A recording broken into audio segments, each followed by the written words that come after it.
हिंदवी स्वराज्य असं नाव दिलं, जेणेकरून हिंदूंना दिलेलं स्वराज्य आहे याची जाणीव राहावी म्हणून महाराजांनी नाव ठेवलं हिंदवी स्वराज्य.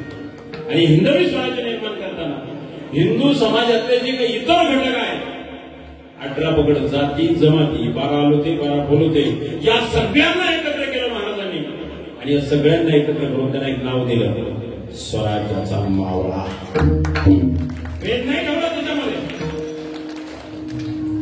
आज तुम्ही पहा, रामोशी समाजाच्या लोकांना कोणी नावाने हात मारत नाही. तुमच्याकडे जर असते तर त्यांना काय म्हणतो आपण, नाईक. नाईक ही उपाधी कोणी दिली?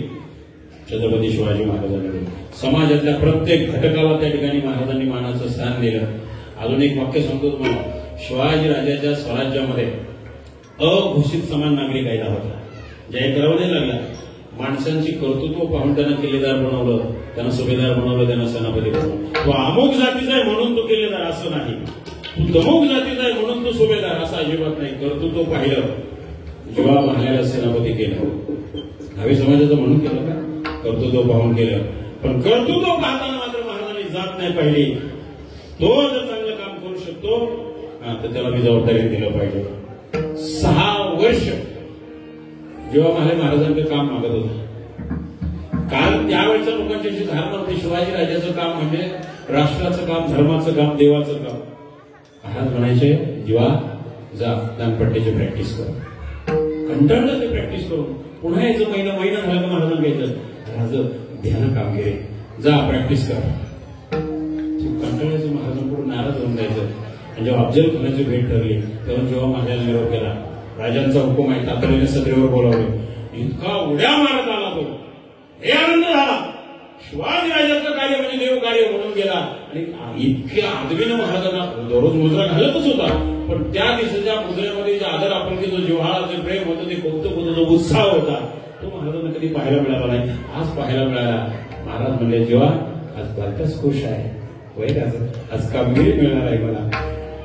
महाराजांनी सांगितलं, जेव्हा 10 अंगरक्षक निवडले, त्याच्यामध्ये सगळ्यात जवळ सावलीसारखं जर कोण राहणार असेल माझ्यासोबत, तो माझा जीवा राहणार आहे.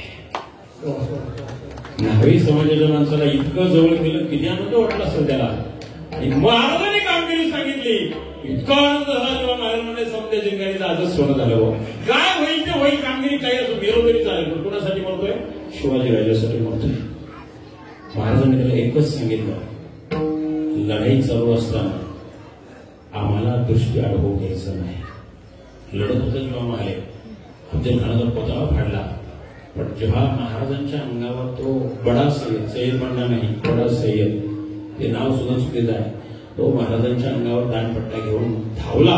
महाराजांच्या अंगावर वार होणार, काही सेकंदाचा वेळ सुद्धा वाया न जाऊ देता जीवा मालेने असा वार केला. महाराजांच्या मस्तकापर्यंत हात पोहोचलेला होता. इथं वार बसला, हात तुटला. महाराजांपासून किमान 200 फुटावर त्याचा त्या दानपट्ट्यासहित हात जाऊन पडला आणि तो सुसू करत गेला. रक्ताची कारंजी महाराजांच्या अंगावर उडाली. महाराजांनी मागं वळून पाहिलं तर माझा जीवाजी आहे. आणि म्हणून तेव्हापासून एक मन निर्माण झाली. काय मला वाटलंच नाही असं म्हणणार, होता जीवा म्हणून वाचला शिवा असं नाही, होता जीवाजी म्हणून वाचला शिवाजी. लक्षात ठेवा, महाराजांनी जर त्याच्या नावापुढे जी लावलाय, तुम्ही का काढून टाकता? एक गोष्ट लक्षात ठेवा, न्हावी समाजाच्या माणसाला सुद्धा आदरवाचक शिवाजी महाराज बोलत होते. महाराजांच्या सगळ्या मावळ्यांचा उल्लेख पहा, प्रत्येकाच्या नावापुढे जी हे अक्षर येतच. आणि तो जी लावला छत्रपती शिवाजी महाराज. सगळ्या समाजाला बरोबर घेऊन महाराजांनी हिंदवी स्वराज्य निर्माण केलं. पण दादा एक